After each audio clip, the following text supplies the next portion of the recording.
Late spring in Pennsylvania is sometimes hard to predict. April this year was unusually rainy and warm. I usually have to mow the lawn for the first time in early to mid-May, but not this year. At least it's not snowing. Last year, at this time last year, we had a snowstorm that dumped 6 inches. I guess having to mow the lawn early is worth the cost of avoiding snow. And with tax season over, it was nice to be outside in the sunshine. My house has an interesting feature. The backyard slopes downward a lot and leads to a small creek and woods behind us. When they built the house, they leveled the front of the house with the road using backfill. This meant a sharp slope about halfway down the side of the house. Thus, a basement that was completely enclosed in the front ended up open in the back. This allowed me to install a bifold service door so I could get the lawnmower and other lawn stuff in there, rather than cluttering up the garage. It was one of my favorite features of the house. I got the mower done and everything fell into place. I'm allergic to grass, so I was anxious to get upstairs and take a shower. I was just about to get to the top of the stairs when I heard my wife's voice.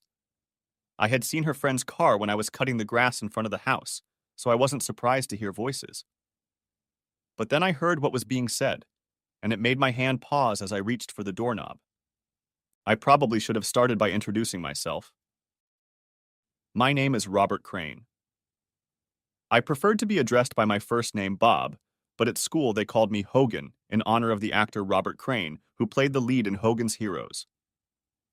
I didn't mind, but the show was taken off the air before I was born and is no longer considered a pop culture reference. I graduated from the University of Pennsylvania with an accounting degree, still bearing the last name Hogan. I earned my CPA degree in minimal time after graduation and now work for a large firm in Philadelphia as a team leader doing audits and the like. It's not the most exciting position, but it pays very well, and I've been able to see the inner workings of many companies.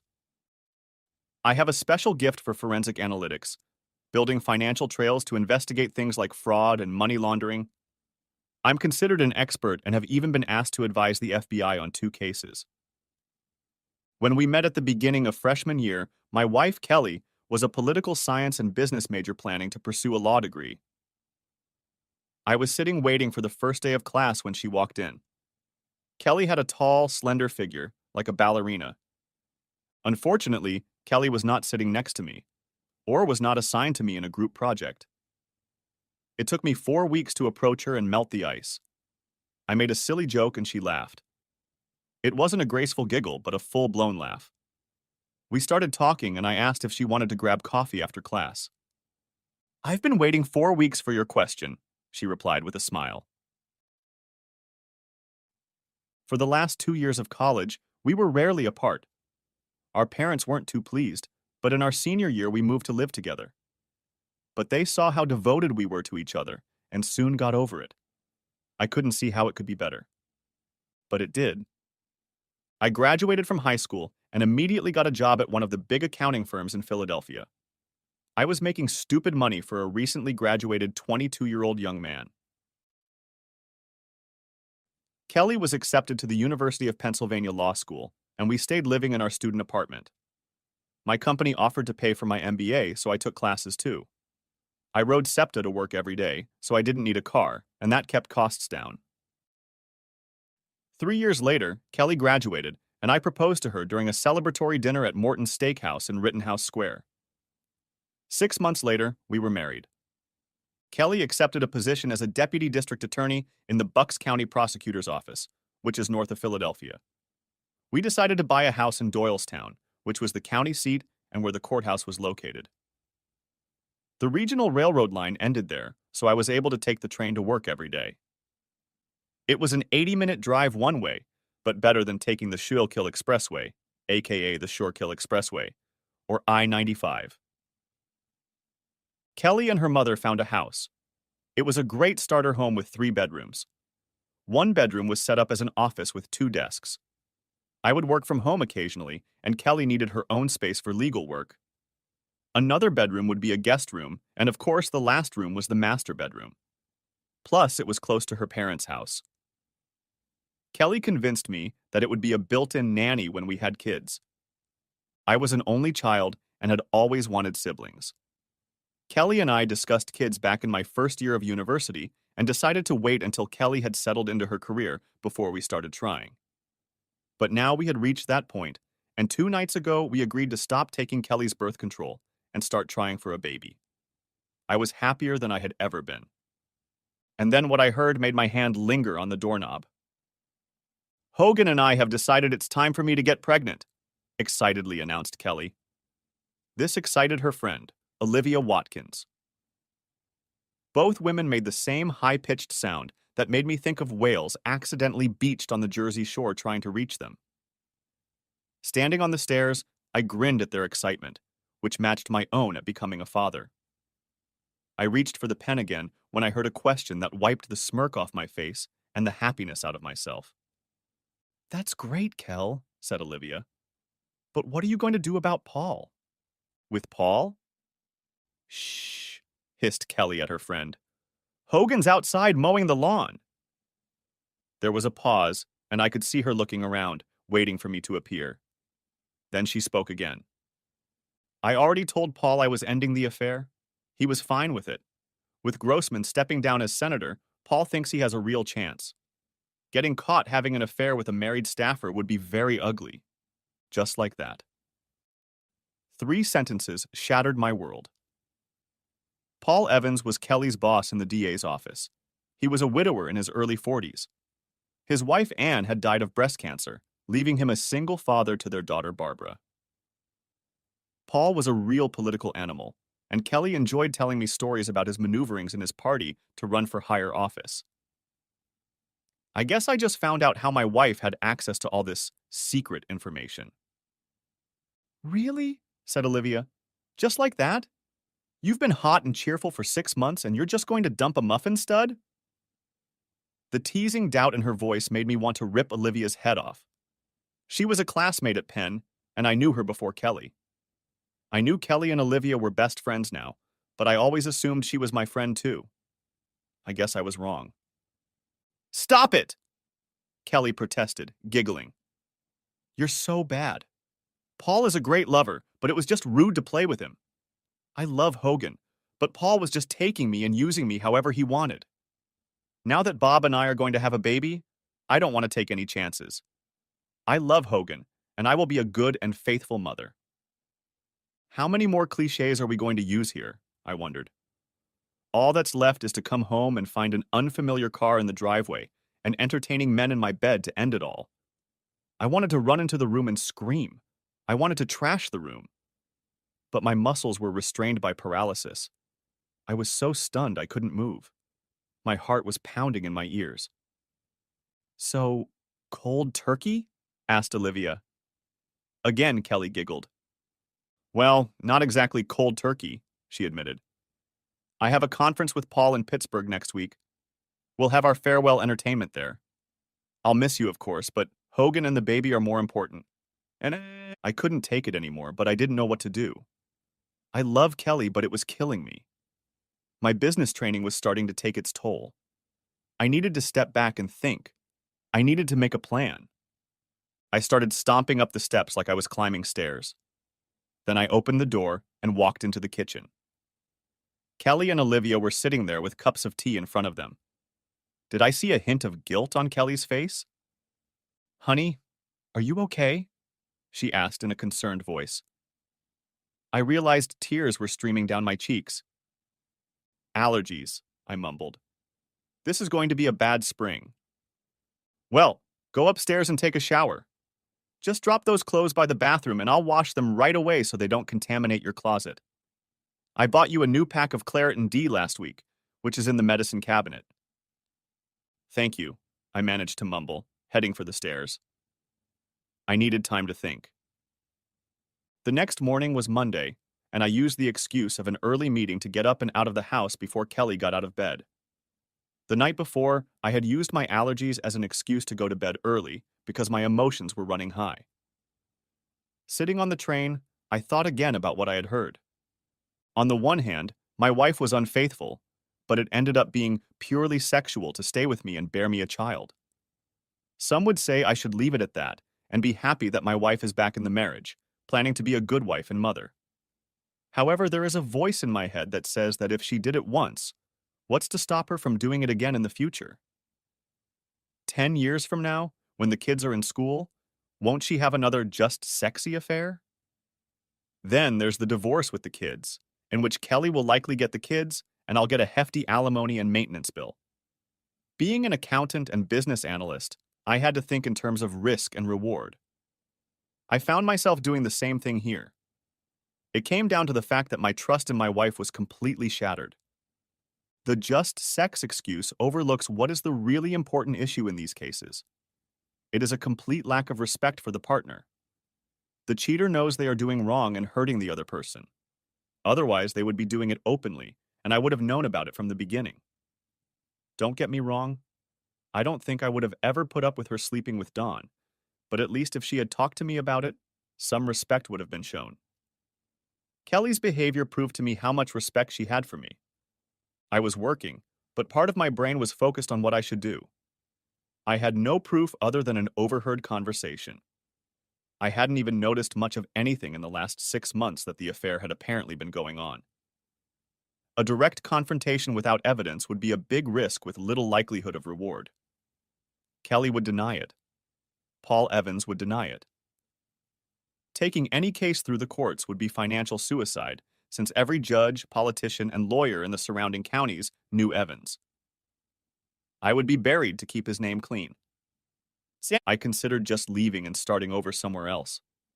It was tempting, but the house would be like an anchor around my neck. Kelly couldn't afford it on her paycheck alone, and we had almost no equity.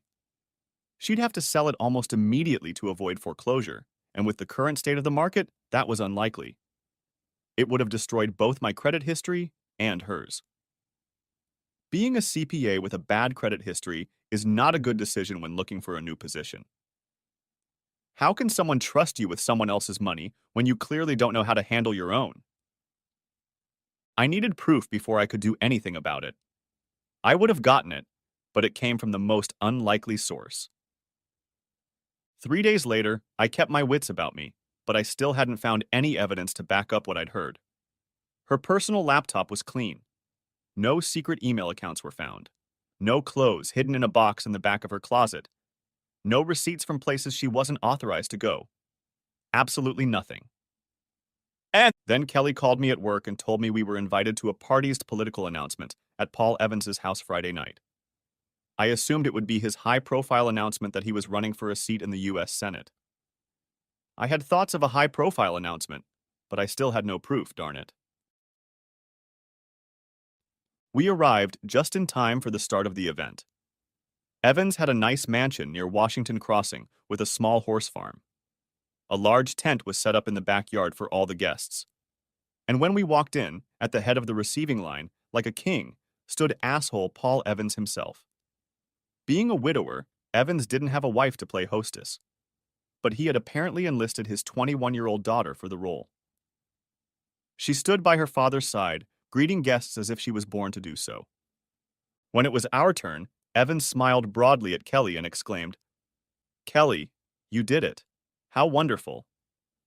He kissed my wife chastely on the cheek. Then he turned to me. "Robert, it's good to see you again.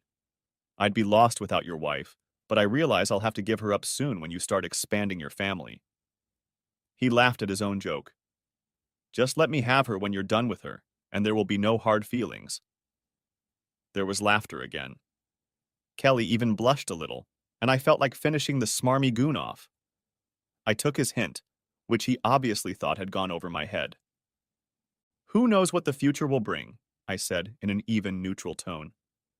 Not hostile, but by no means friendly either. In the same way I report the results of an audit. Evans blushed slightly, and Kelly elbowed me and muttered something about rudeness. Evans seamlessly moved on to the next guest, leaving us alone with his daughter. Kelly was an incredibly attractive woman, but Barbara Evans was a vision. Even in my inner anger, I noticed it. Her dark red hair and brilliant smile made me think of a young Maureen O'Hara. She had the combination of good looks, healthy figure, hair, and skin that photographers dreamed of, and so often had to use Photoshop to achieve. Paul Evans had the perfect triple threat political family. He looked like the perfect wise statesman and family man. Losing his wife to cancer provided him with the perfect wife. She was idolized, and any rival attacking her was ready for career suicide. Barbara was a princess, a prom queen, a Penn State graduate majoring in business and law, a former gymnast, and now a member of the Penn State cheerleading squad. According to Kelly's rumor, Barbara planned to try out for the Eagles cheerleading squad at the next open competition, as she had just turned 21. With a late wife and a smart, beautiful, photogenic daughter, the press would love him on the campaign trail. "Robert," said Barbara excitedly, hugging me tightly. It wasn't a polite hug at a party. It was a full body squeeze. Parts of her body pressed against me, which felt really good. "You look great. No wonder Kelly has been hiding you. You never come to any of our parties. You shouldn't be working so hard. It's not healthy." Somehow she said it all in one breath. In less than a second, my mood changed from fury to complete shock. I made a few polite remarks about how beautiful she looked and was about to leave when two things suddenly came to my attention. First, Barbara never said hello to Kelly. And second, what was with the parties? Kelly didn't give me a chance to ask, as she herself rushed over to greet the young woman. Then we had no choice but to give way to the next guests in line. As Kelly and I went to socialize, I wondered what Barbara knew. After pouring my wife a drink, I asked, "What kind of parties was Barbara talking about?" Kelly only smiled and snorted dismissively. "She was just teasing you, little prankster. Paul sometimes holds team meetings and strategy sessions here. He says he thinks better with a drink in his hand, and at the bar you never know who might be in the next booth. She was home a few times when we met here. Well, that's when I figured it out. This bastard was entertaining my wife right at home under the guise of team meetings. They could even be real meetings, where Kelly was the last one to leave. Or maybe she left first and came back after everyone else left. That wouldn't allow the legal team to speculate about why Kelly always stayed behind to help the boss clean up the mess. With a dead wife and daughter away at college, he didn't need to find a secluded hotel room. Hence, no record of their meeting. "So, Barbara attends your team meetings?" I asked. Kelly waved the question away. "No, she's been home a few times when classes were canceled. She just teases her dad about throwing parties during work hours." She tugged on my arm. "Come on, honey, let's go treat your fiancé." For the next hour, Kelly didn't take a step away from me. We talked to a few of her coworkers, and several of them talked about our plans to have a baby and how sorry they would be to lose Kelly for a while, but how happy they were for Kelly and me. Honestly, I was a little embarrassed. Why did all these people know about our plans? An hour later, Paul Evans called everyone to attention. His daughter stood next to him and smiled. He started by thanking everyone for coming and then began by announcing his big campaign. Everyone was expecting it, but was still excited. I noticed the publisher of the local newspaper and one of his reporters taking notes. I'm sure there will be a lot written about it in tomorrow's paper. I won't bore you with the rest of the details of the party. It would have been an enjoyable time had my heart not been shattered and my brain not been working at maximum capacity thinking how to prove it all. About 90 minutes after the grand announcement, Margaret Williamson, the first assistant district attorney, came in and said Paul wanted to meet with his staff. Paul was an elected official, and Margaret was a senior staffer who actually ran the office. DAs could come and go every 4 years, but Margaret was a constant. A very tough woman, but at the same time respected in the legal community for her honesty and integrity. An older female lawyer was a big part of the reason Kelly took the position. I liked her a lot. Margaret had been married for over 30 years to an electrician who had kept her in college and now owned a pretty good electrical selection company. These two were devoted to each other. I'd always considered them a model for Kelly and me. "I apologize for stealing your wife away from you, Hogan," Margaret offered. "Paul wants to discuss office organization as soon as he finishes campaigning." After a moment, they both left. I stepped away from the small cluster of other spouses remaining at the meeting and headed toward the other side of the large pool across from the patio where the party was being held. There was a wicker swing chair hanging from chains. It was in the shade, so people could see me if they looked closely, but I wouldn't be conspicuous. In other words, it was the perfect place to try to gather my thoughts. I had been sitting for less than 5 minutes when a voice invaded my solitude. "So this is where you're hiding," the voice purred. I looked up as Barbara lowered herself onto the wicker swing next to me. She had arranged herself so that she was sitting facing me without saying a word. Her little black dress sat on her tanned thighs in a way that clung to her body, hinting at what was underneath, but revealing nothing. Seductive and innocent at the same time. It spoke volumes about my state of mind that I noted it almost academically. "All right, you look like a man who has the weight of the world on his shoulders," she commented. I didn't really feel like talking about this with the daughter of my wife's lover, no matter how beautiful she was. "We've been very busy at the office. Lots of audits," I said to end the conversation. "Really?" asked Barbara in an interested tone. "I just finished my last accounting course in school. We talked for several classes about the use of forensic accounting in law enforcement. I found it very fascinating. Even in my grief, that surprised me." "Really?" I asked in a disbelieving tone. "Well, it's not pretty or anything, but it's really detective work to extract all the right pieces of information from tons of other facts and put them together to get a clear picture. Plus, since some people are trying to hide that information, it gets even more complicated." "Most people don't see it that way," I admitted.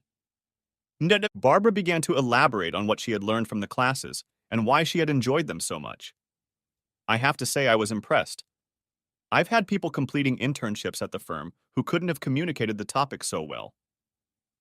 Focusing on her words helped me dismiss both her looks and, more importantly, the rage boiling inside me.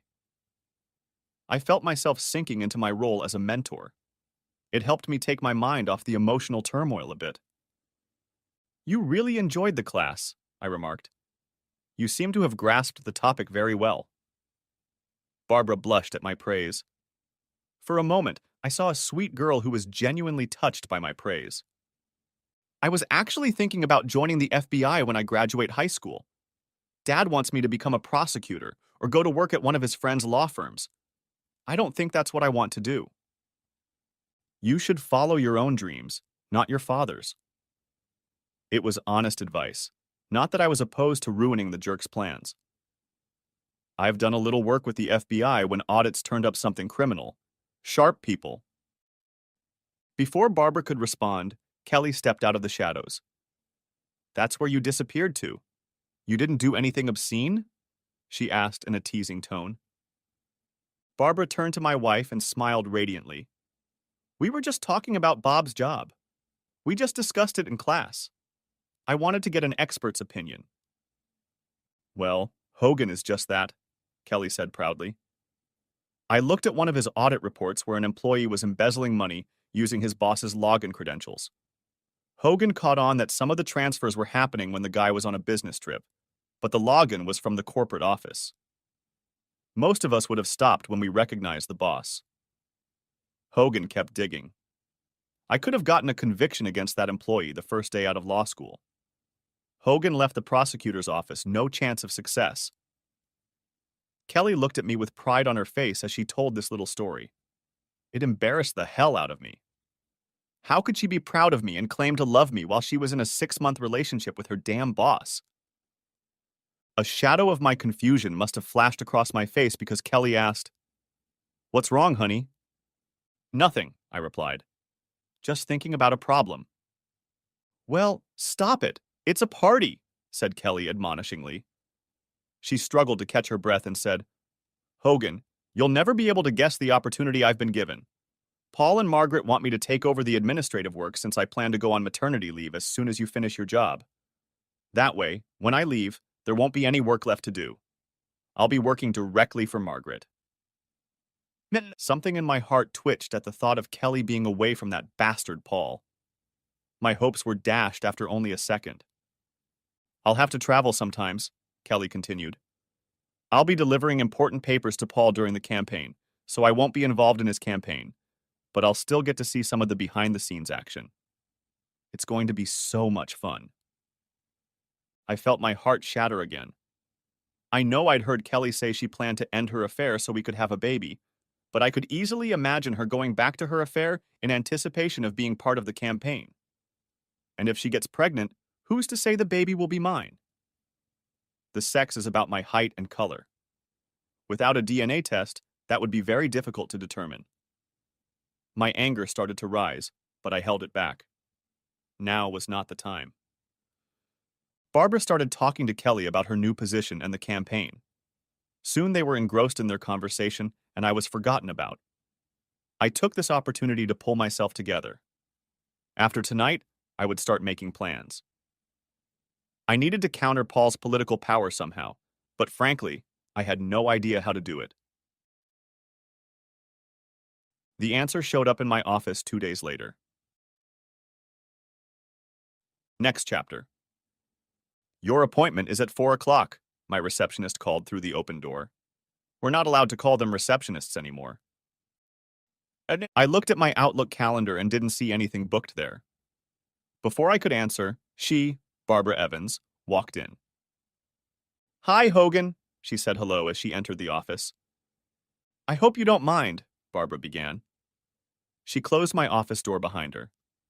I told Mary we had an appointment to discuss my career and how Kelly works for my father. I politely rose from my chair. I'm glad to see you. I was just working on some reports. I gestured for her to take one of the chairs in front of my desk. When she was seated, I sat down. What did you want to talk about? The happy expression on Barbara's face suddenly disappeared. I think you know, Bob. I saw it in your face when you were talking to my bastard father. I'm so sorry he destroyed such a good guy. I was stunned. This was not what I had expected. What are you talking about? I asked cautiously. Barbara grimaced. About that asshole known as my father having an affair with your wife. I leaned back in my chair at such a straightforward answer. Did you just find out? Asked Barbara softly. I nodded. I'm very sorry. When did you find out? I asked. About 3 months ago, Barbara admitted. I don't know when it started, but I found out in February. One Friday I went home early and they were having one of their meetings at our house. I had a late lunch with a high school friend, so I just ran in there to drop off my stuff, say hi, and leave. Dad asked when I'd be home, and I said after dinner. Turns out my friend was sick and couldn't make it. I grabbed a bite to eat and went home. I saw Dad and Kelly. I took a picture of them. You took a picture of them? I asked in shock. I also wondered if I could get copies of the pictures. That would be very helpful in the divorce. As if reading my mind, Barbara reached into her bag, pulled out a large envelope and placed it on my desk. Here are pictures from that day and a few others. She paused and grinned. Dad installed a security system in the house. Everything outside is locked down, and there are cameras in several rooms. If you know the website and have the key fob and password, you can get into the house from almost anywhere. There's a thumb drive with video on it, too. I was shocked by this. Paul's daughter was handing me everything I could possibly need to divorce and destroy her father. Why? I asked. The sad expression on Barbara's face was replaced with anger. Because, she said in a quiet voice, I hate that bastard more than you ever could. I answered nothing, but waited. After a moment, she spoke. Dad met Mom when she was in college. He was an aspiring attorney who was assigned to the Philadelphia Crime Squad. Mom had come from Ireland to study. Her family lived in affluence, but died in the Londonderry bombing. She came here to get away from the turmoil. Her voice took on a soft tone that she had probably adopted from her mother. Mom dated some loser who hit her so hard she ended up in the emergency room. Kelly paused and placed a small book on my desk. It was quite thick and decorated with green lace. I found her diary after she died, and she was something of a submissive. She liked to be commanded by a strong man. This asshole went too far and she ended up in the hospital. Dad was assigned the case. They met, the asshole went to jail, and a year later they were married. Dad was always ambitious. He got a smart, beautiful woman with an exotic accent. Mom got a strong man who would protect her. I came along a few years later. Dad wanted me to do gymnastics. He thought his daughter's performance in the Olympics would do wonders for his political career. Do you know how most gymnasts' careers end? I shook my head and replied, I never really thought about it. Barbara smiled. I was told to do cheerleading and be an all-American girl. I didn't mind, as I enjoyed performing, but then I realized I was just a prop for my father's ambitions. Mom knew about it almost from the beginning.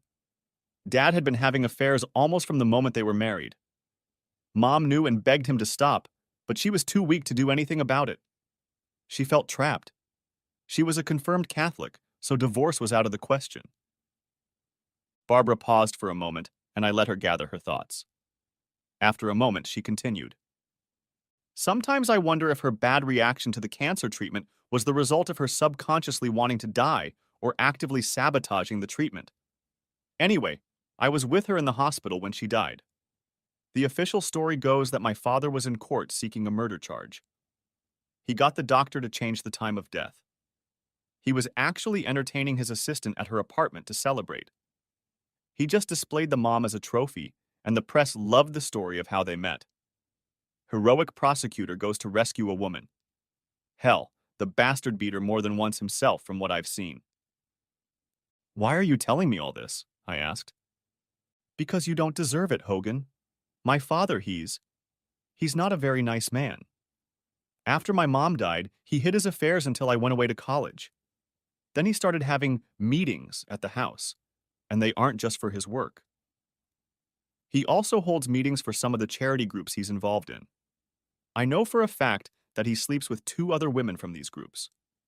One of the poor women actually thinks it's true love and is going to leave her husband.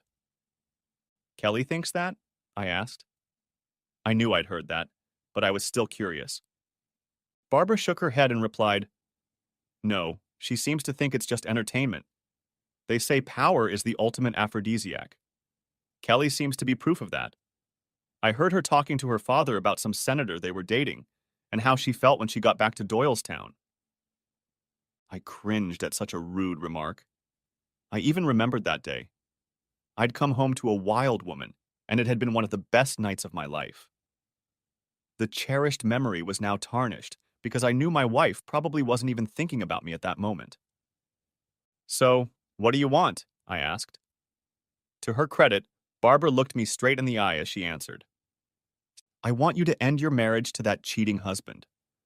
I want my father's career ruined to the point where he will never be elected dog catcher in a town full of cats. I thought about just sending my stuff to the papers or even the other side, but he has too many friends. I think together we can make them pay. Won't it be harder for you to finish school? She shook her red hair again. No, my mom left me her inheritance as a trust fund. I didn't touch it, but if I needed to, I could pay for the rest of my tuition and MBA, and I'd still have a good chunk of money left over. If your mom had that much money, why didn't she take you and leave? She could have gone to Ireland, where your father wouldn't have been able to get to. Barbara wrinkled her nose. Like I said, she was raised Irish Catholic. She was taught that divorce was not an option. No matter what happened, Mom held on to her faith to the very end. That's the only thing that makes me think her death was unconscious rather than intentional, since they also consider suicide to be the unpardonable sin. I have to admit, I couldn't see anything but the truth in Barbara. She had said she wanted to destroy her father's career, and the fact that I had this information didn't bode well for his ambitions. I couldn't imagine that this could be some kind of trap. If Kelly and Paul wanted to wipe me off the face of the earth, they could do it openly in court. That kind of despicable shit was only appropriate if they were desperate. Like me. A plan began to form in my head. I need Barbara to help me with a few items. If nothing else, it would show me how badly she was bent on destroying her father. Okay, I agreed. But I don't want to destroy him by publishing those pictures or even calling his name in the divorce. Barbara looked at me in surprise. Why not? She demanded. Her face flushed with passion, and she took a breath to start some kind of speech. I stopped her with a raised hand. I didn't say we wouldn't destroy him, but I don't want to deal with the bad press when my cuckold husband finds himself in a political scandal. Instead, I want to destroy what he's worked toward his entire life. Destroy his power and influence, and I can have a quiet and peaceful divorce that no one will worry about. Barbara looked at me with shock on her face. After a moment, a sly smile appeared on her face. What do you want from me? I smirked. I'm going to do what I do best. Get me his financial records, personal and campaign. They got Capone thanks to tax evasion. Having gotten to know your father, I have no doubt I can find something. And if you don't? What? She asked. I smiled. I can do something. Next chapter. For the next 3 days, Barbara and I kept busy. She installed a keystroke logger on her father's personal laptop and home computer. She also made a full backup of his computer's hard drive. We customized their security system so that it would upload the recordings to a cloud space that I know of, which was physically located overseas. How nice of the asshole to put a bug in his own home. For my part, I didn't tap Kelly's phone. Thanks to Barbara's evidence, I didn't need anything else. But I did activate a GPS tracker designed for parents watching their kids. It basically used cell towers for location unless I sent a command to activate the GPS. I just didn't want it to catch me at home when I was busy working. I faked a groin injury the day after Barbara first came to see me. That gave me an excuse not to do it with my wife. I never thought I would have to make up an excuse not to do it with my beloved wife. After hearing about the number of Paul's partners, I didn't want to risk even more than I unknowingly did. Besides, I don't think I could have done it without venting my anger. By the way, I made a doctor's appointment to get checked for STDs. Nothing showed up at first, but some of them, like HIV, can go months without testing positive for antibodies. Kelly went to the conference in Pittsburgh for her last date with Paul. Not surprisingly, she was very excited about the trip, leaving her hanging for the last few days. Some guys might have given her a farewell entertainment as revenge. My problem was that somewhere inside, I still loved her. I could never trust her again, but that didn't mean I didn't still love her. But I also couldn't bear the thought of entertaining her after what I'd learned. Thursday morning came, and Kelly was waiting with her packed bag for Paul and a junior associate from their office who was traveling with them to a conference. I wondered if the young guy knew he was their cover. So I'll be home Sunday afternoon, Kelly said, walking over to me after dropping her bag at the front door. I sat at the table with my back to her and sipped my coffee. She wrapped her arms around me and leaned in so that her lips were right next to my ear. I hope you're feeling better so we can start on the baby, she whispered. Her tone would have brought a dead man back to life, and her scent. It brought me back to more innocent days. I wanted to cry right there, but I managed to restrain myself. I'll ice it so it heals, I assured her. I stroked her hand and kissed her forehead. I wish I didn't have to go to this.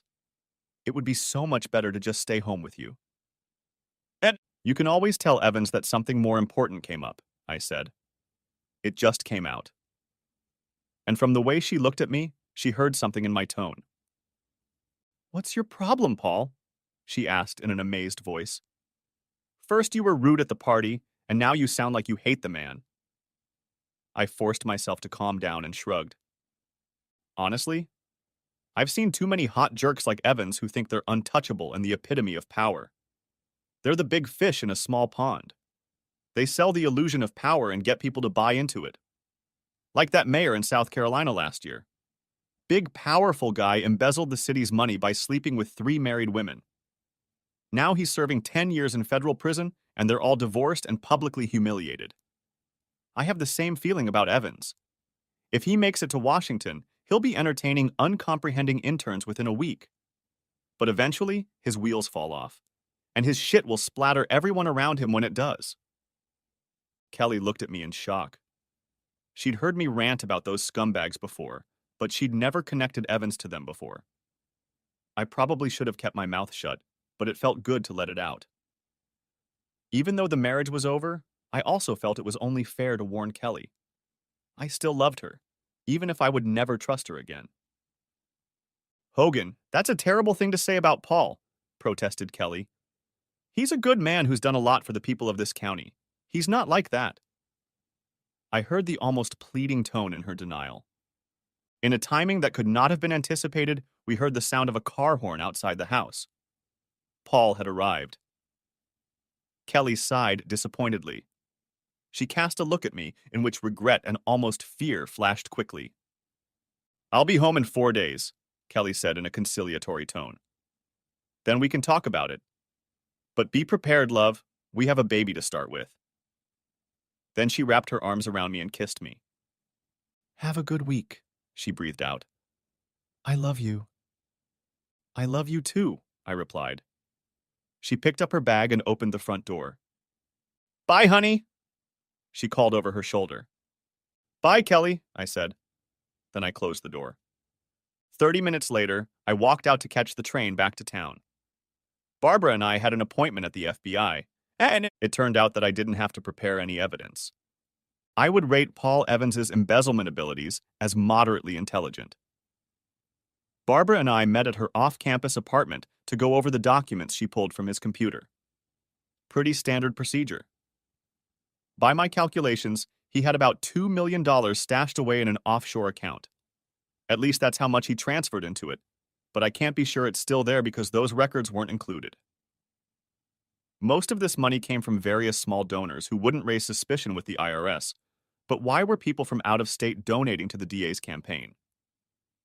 I was able to track down several of them, people associated with defendants whose cases were dismissed or plea bargains with unusually lenient sentences. It was Barbara who found the biggest bombshell. Turns out she wasn't an only child. Along the way, Evans knocked up 2 more women. One of them was born 3 years before his wife died. The mother was one of his co-workers at the time. The third child was born 8 months after his wife's death to an 18-year-old female volunteer at the hospital where his wife was treated. Evans transferred $2,000 a month from campaign contributions to each woman as poll research consultants. Barbara nearly destroyed her own apartment in anger. That red hair really is a warning. By the time Kelly and Paul left, we had already figured out everything in Paul's notes. There were still questions, but we didn't have enough resources to get to the information. So I wrote down all the findings and set up a meeting with a senior FBI agent I worked with in the Philadelphia office. Barbara came in to tell him the story we had made up. Barbara said that after taking a course in forensic accounting, she wanted to look at some actual records. She decided to look at her father's records out of innocent curiosity. When she noticed some oddities, she called me because my wife had worked for her father and knew of my experience. Gary was a seasoned professional. He knew there was more behind it, but we dropped a gift-wrapped present in his lap, and he didn't push it. A dirty prosecutor in his own backyard? A dirty prosecutor who just launched a campaign for the U.S. Senate?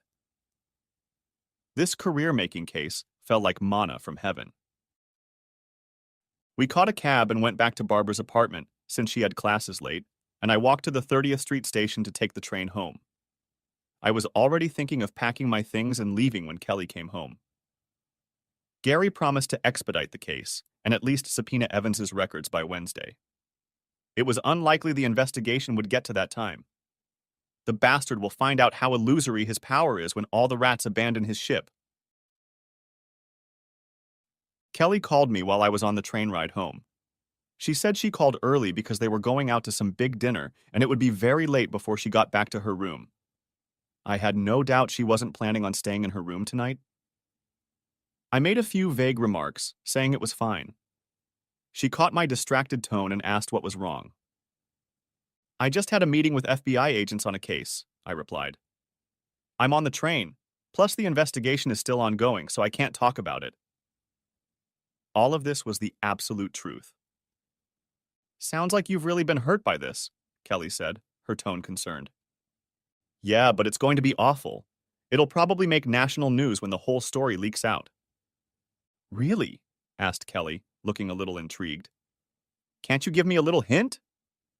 I couldn't help myself. Crooked politician, bribes, money laundering, adultery, typical crap for a summer romance. Anyone I know? I grimaced. I've already said too much already. If I say anything else, the Bureau will shut me down. Oh, you're no fun, Kelly pouted. Don't worry, honey, your secret is safe with me. We said our goodbyes, and she left. Next chapter. As I walked into the house, it hit me.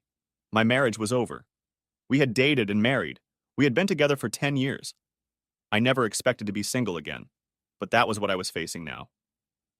Eventually, I just sat on the couch and waited for the sun to go down. I just sat there and watched. I felt like I was watching my life fade away over the horizon. I just watched. It was many hours after sunset before I stirred again. It was noon on Saturday when I emerged from my state of self-pity. I won't say I didn't deserve an indulgence, but I knew I needed to shake things up. Ironically, I was mowing the lawn again when I saw a BMW convertible pull into my driveway. I stopped the mower as I watched Barbara get out of the car. I turned off the engine and greeted her. Well, you look better than I expected, Barbara said. I half expected to have to pull you out of a bottle or pull you down from a ledge. I snorted. I'd had a lot of thoughts about both options last night. Had to be done, I said. Besides, it keeps me busy. Not seeing a lawyer? She asked. I shrugged. I did that on Tuesday before they even left. The paperwork will be ready on Monday. I arranged to do an audit at a client in Austin and leave on Tuesday. Usually business trips like this last 3 days, and then I work remotely until the report is done. In this case, I'll be there for all 3 weeks. I shrugged. I guess that's the coward's way out, but I don't want to be here when this whole mess is over. I saw the agreement on Barbara's face. She knew it would draw attention to her too, as the bastard's daughter. Well, I'm glad you're thinking ahead, the redhead said. But I realize that's what you're good at. She smiled again. Now I know how to plan too. Okay, here's my plan, Barbara announced. I'm going to help you finish your work here, and then you're going to come over to my place. We'll have fun, and you can even ogle me all you want. I have a swimsuit you'll just love. The last part was said in a voice that could have raised the dead. I tried to justify myself. Barbara, I'm still married, I protested. And I don't think I'll be ready for anything else for a while. You need to blow off some steam before you blow up, the red-haired girl insisted. Besides, you know the old saying, what's good for the goose is good for the gander. Her look was playful, sly, and guileless all at the same time. I couldn't help but laugh. Next chapter. By one of those bizarre coincidences that prove truth is stranger than fiction, we ran into Olivia. After I finished my yard work, I cleaned up and we headed out for a late lunch at a nice restaurant. I wasn't in the mood for revenge entertainment, but it was nice to get out of the house.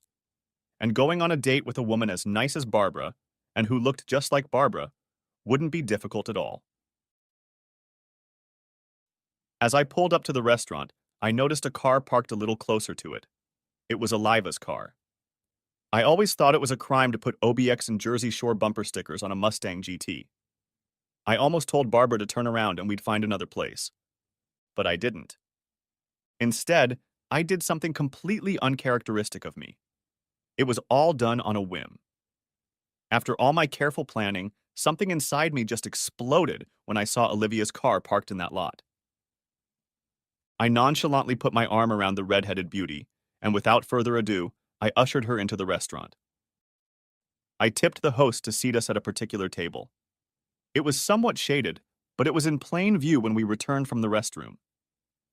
I seated Barbara facing outward and settled myself next to her. She smiled as I took her hand. What brought this on?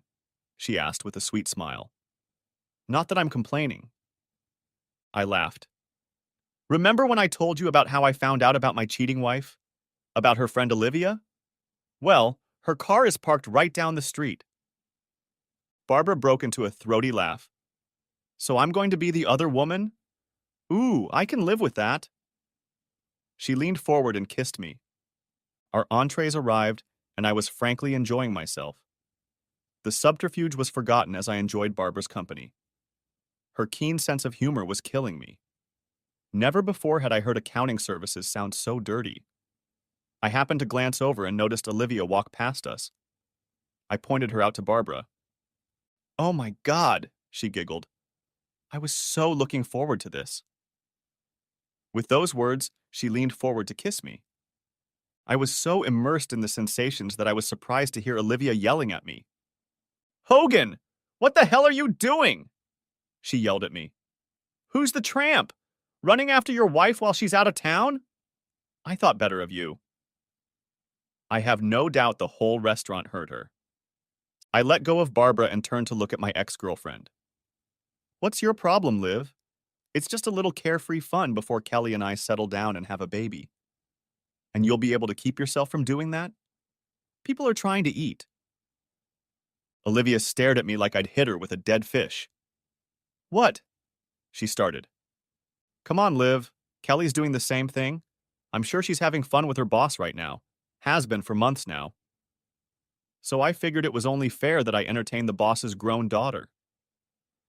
I think Olivia almost had a heart attack. I felt Barbara start to giggle. "You know about," stammered Olivia. "I know about being a faithful husband who doesn't realize anything while my wife is running around with the help of a woman I considered a close friend." Olivia wrinkled at the contempt in my voice. "I know Kelly wanted one last taste of weirdness before having a baby. Kind of like that last fling before the wedding. If that was okay for her, what do you have against me?" I had no information that Kelly had had any affairs before Paul's asshole, but as the saying goes, once a cheater, always a cheater. I made an attempt in the dark with my suspicions and wondered if Liv would get off balance to confirm them. She said, "You know about that too?" She sighed. "No, but thanks for the confirmation," I replied. Olivia turned pale. "Go away, Olivia," I said. She turned and ran away from the table. A few minutes later, we heard a noise. It was Olivia leaving the restaurant. "Well, it was fun while it lasted," Barbara said with a slight chuckle. "I really wished she'd been there longer." Her smile made me blush. "You know she's probably on the phone with your wife right now," she added. "Probably," I agreed. "I'm giving her 5 minutes before my phone goes off. However, if she leaves right now, it'll be 5 hours to get home from Pittsburgh. That would give us time for dessert, and that would leave me plenty of time to get home and pack. Too bad I won't get to see you in a bikini like you promised." Barbara laughed again. "Oh, I guess we can do that another time." She reached out to grab my shirt and pull me closer. "You know my semester ends in a week and a half," she whispered in my ear. "I've always wanted to see Austin." I barely had time to catch her words before her tongue dug into my ear. Epilogue. Yeah, shit really hit the fan. Kelly started calling me 10 minutes after Olivia left the restaurant. I listened to a few of her messages and she was furious that I cheated on her. It almost made me laugh. After an hour of her messages and texts, I blocked her number. I knew she would eventually just call from another phone, but she was driving back from Pittsburgh, so she couldn't just ask to borrow someone's phone on the turnpike.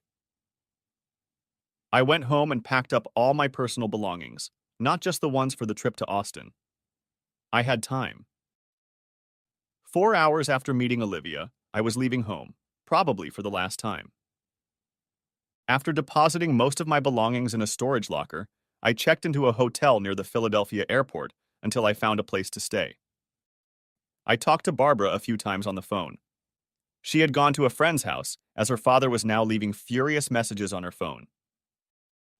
I rescheduled my flight to Austin for the day and left Monday morning.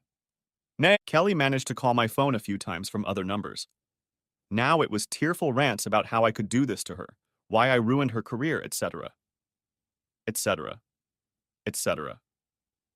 Apparently, Olivia's initial outcry got a lot of people's attention. Then someone posted a pretty accurate account on their blog and called Barbara and I players. My comment about Kelly having fun with Paul was also posted along with the fact that they were together in Pittsburgh over the weekend. This caused quite a stir in county political circles and at the courthouse. For the rest of the week, I avoided most news from Philadelphia. It wasn't until Friday that I received an email that told me what was going on in Doylestown. Surprisingly, it was from Margaret, a senior manager in the DA's office. The elderly attorney was apologizing for everything that had happened. She knew that Paul had been seeing two women outside the office, but knew nothing about Kelly's involvement. She also welcomed the fact that I retaliated by using the law against the attorney. According to Margaret, that week in DA Buck's office was eventful. Paul was in the office Monday morning trying to smooth things over and denying any inappropriate behavior on his part. "It's just my daughter rebelling under the influence of a cheating husband," was how he tried to present the story. And on Tuesday, Kelly was served with divorce papers on the grounds of adultery. Included in the envelope were photos, DVDs, and a letter from me. At Kelly's scream of horror as she read my note, Margaret and two others ran into the office. Kelly collapsed in her chair in shock, and Margaret noticed the photos scattered across the desk. My letter informed Kelly that I wasn't having an affair, but hoped that she now had an idea of how I felt about her and this jerk. I told her I couldn't be married to someone I didn't trust, especially now that I found out she had cheated before. On Tuesday, there wasn't much work to do at the DA's office.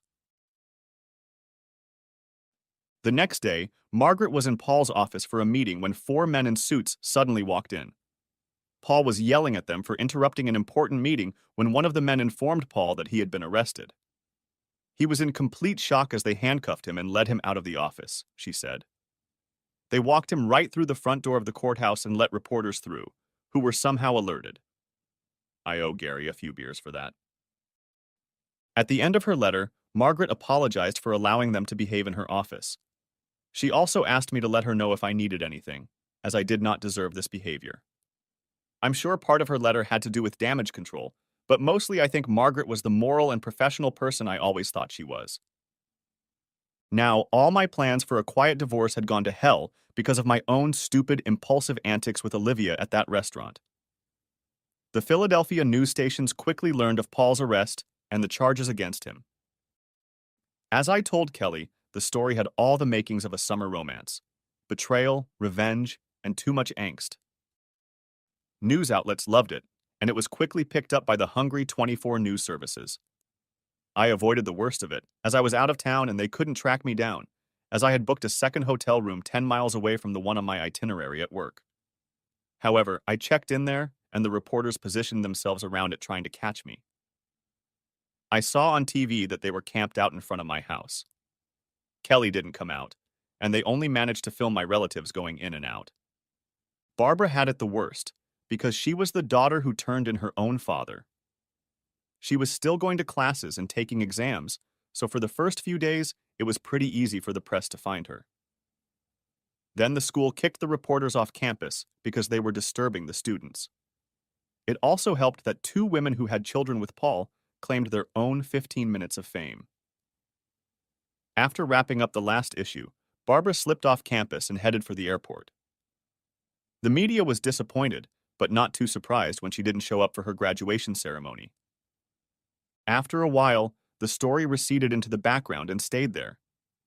It heated up when Paul's trial began, but he pleaded guilty to several charges, resulting in a 20-year guest of the federal government. Fortunately, his guilty plea resulted in Barbara and I not being called to testify. After that, the case completely disappeared off their radar, taking Barbara, Kelly, and me with it.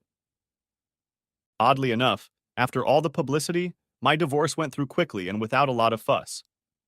Kelly signed the papers 4 days after receiving them. I received a letter apologizing for what she had done to me and to us. Returning from Pittsburgh, she swore in a rage that she would never forgive me for cheating on her. When she found out that she was really the only one who had cheated, she realized how hypocritical she had been. She accepted my offer of a 50-50th split and asked that at some point, when things weren't so rough, I agree to meet with her so she could apologize in person. She ended by saying that she would always love me and wished me well. I later learned from her mother that she had quit her job and moved to the Midwest to live with her aunt. Paul's elimination had a marvelous impact on my career. The FBI gave me full credit in the press for analyzing Paul's records.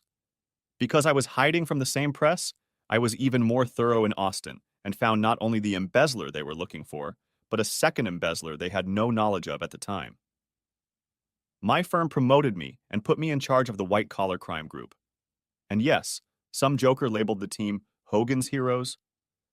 But the best part was when I was assigned an assistant, a recent college graduate looking to gain experience in forensic accounting.